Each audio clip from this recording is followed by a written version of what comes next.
Salutations friends, welcome back to my channel. Today we are reviewing Kalan from Parfums de Marly.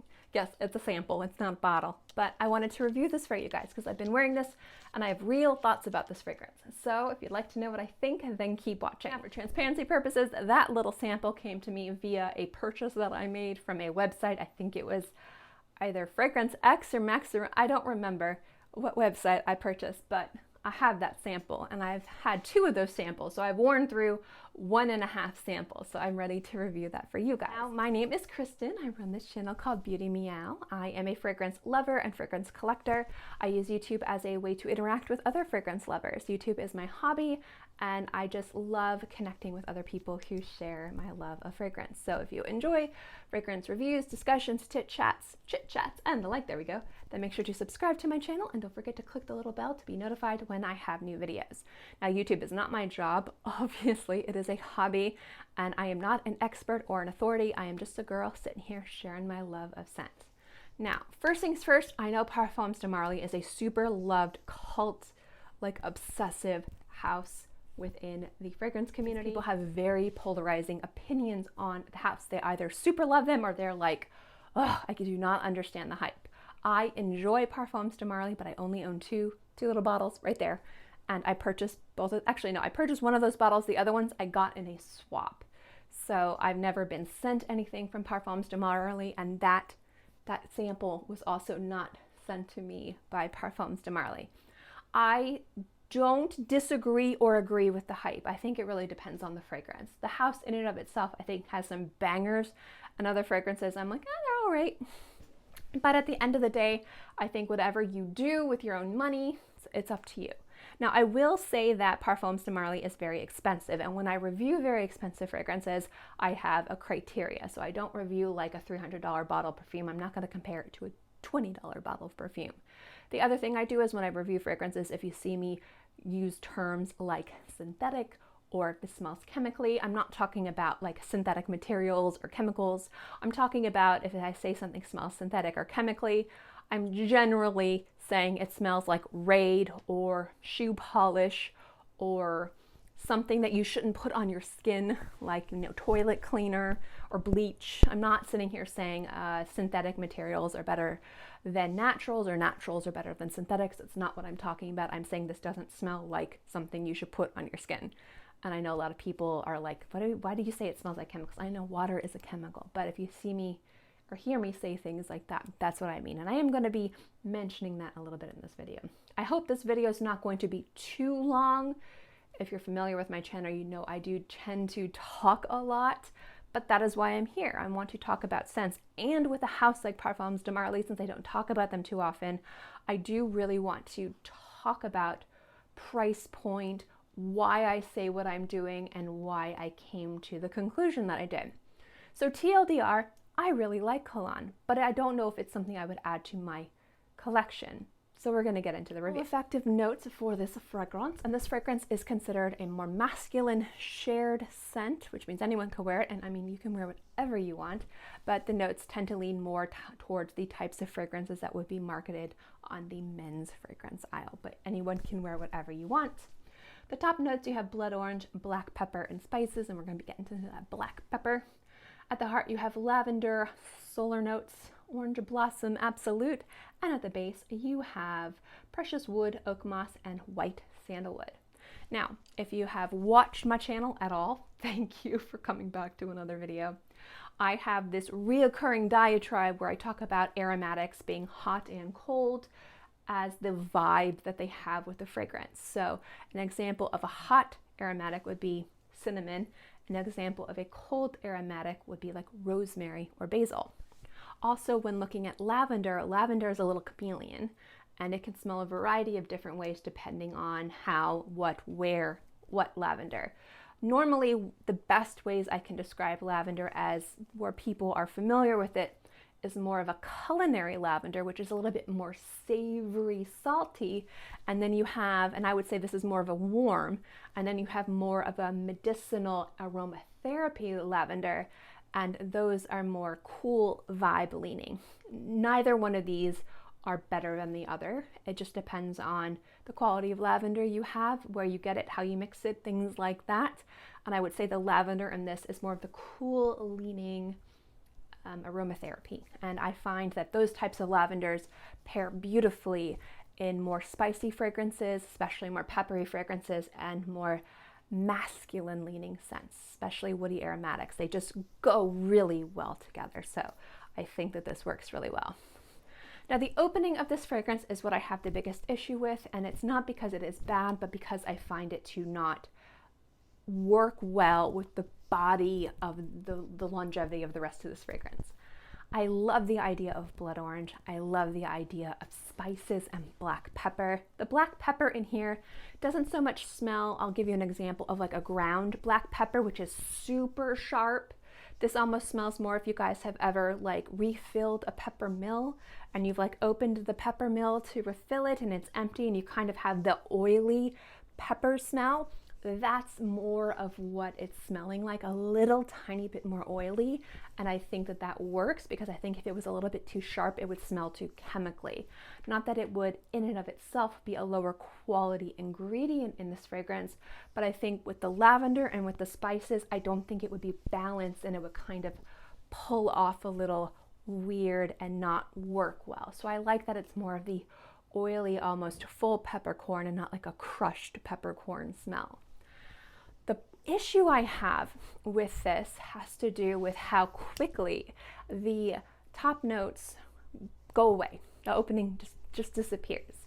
Now the blood orange in here is fantastic. It's juicy, but there's a pithy bitterness to this, which I love. And I love when the citruses have almost the entire part of the fruit. So you have the juice of the fruit, and then you have like the zest and the bitter pithy.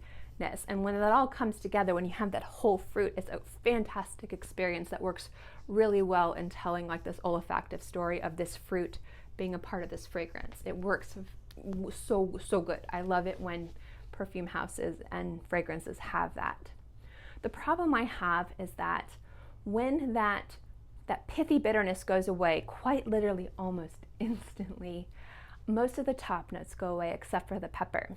And the blood orange stays, and it's juicy and it's beautiful, but it's not distinctive. It kind of marries itself with some of the other spices and the woods and becomes more of this, evolves into a shiny Pokemon, and that shiny Pokemon smells like a pine needle. And I like that a lot on the skin. And I do really love smelling like a tree. If you know me, I love smelling like wood and trees. It's fantastic. However, with this fragrance, I was expecting more of a story. And when I go like this, I'm thinking top notes, you know, everything kind of evolving. So you have the opening and then it goes into the base notes. And then sometimes you might get some of the heart notes, and or then you have more of a linear scent that goes like this. But this is going like this. There's no soft transition. Everything kind of goes away too fast. And I don't expect every single top note to last on the skin a long period of time, but I would expect at least half of them to last on the skin a little bit longer. And the only one that really lasts is the pepper. And again, the blood orange kind of melds in the background with other notes and kind of mimics this pine needle. If the bitterness was there with that blood orange, it would help balance that. And I think it would be something that would just kind of help it not be disjointed, but again, kind of be like the smooth ride, which would be really beautiful. And in an expensive fragrance, I would almost demand that experience, because you're not just paying for the quality, you're paying for the experience. You're paying for a well-blended, well-crafted fragrance, and part of something being well-blended is something transitioning seamlessly and not just disappearing and being disjointed and jarring. That's the issue I have with this fragrance, not how it smells. It transitions a little bit too fast, too hard, and it just makes the whole experience a little bit unpleasant. Aside from that, I like it. I like the idea of the black pepper because it kind of gives it this cool, spicy edge. It's very crisp, but there is a bit of a juicy flavor scent profile in the background. After the initial bitter brightness is gone, you're left with something very spicy, very aromatic. You get a little bit of the sandalwood in the background. I get more of the lavender, which comes out, which I find to be really beautiful. But I also find that the orange blossom is a little bit soft, wish it was a little bit more present in pairing with the lavender. I think that would be really nice together to be something slightly fresh, aromatic, woodsy, and spicy. So if you like peppery fragrances, but something that's not too sharp, too chemically, or too rancid on the skin that makes you kind of feel like you're wearing Raid, this is a great scent. And the reason why I say that is I find with some black pepper fragrances, they're not balanced correctly and they can smell like scrubbers. They can smell like something you don't want on your skin. But when blended and paired properly, they can be some of the best types of fragrances to elicit compliments. They're fantastic confidence boosting fragrances, and they're also very versatile. Black pepper is one of those notes, especially when it's in the forefront, that is really fantastic year round. Cold, hot, warm, humid, dry, it really is a fantastic note that works well in any type of environment, because even though it is very predominant, very in your face, very attention grabbing, spicy and strong, it's not overpowering, it's not headache inducing, and it's not like suffocating when it is done correctly. And I actually think it's done beautifully in this fragrance, and that's what makes me really sad, because I know Parfums de Marly can create a gorgeous fragrance, well blended, well crafted, with a good transition. I just feel like they missed the mark with the opening and a few of the notes in this scent. And I wish there was a little bit more blood orange. I wish that it was a little bit better in the transition. I wish maybe it was either a little bit more bitter or the orange blossom was a little bit more present. I think that would have made this a standout scent, which would have been a must buy for me. But at the end of the day, I find it to be kind of lacking on a lot of different fronts. And for me, for something very expensive, that is a little disappointing. That is just what I think. I do think this is a good scent. I think if you're looking for something spicy and sexy and attention grabbing, I can definitely see garnering a lot of compliments with this fragrance. A lot of very peppery, spicy, woody, aromatic scents do get a lot of attention, and this does smell really fantastic on the skin.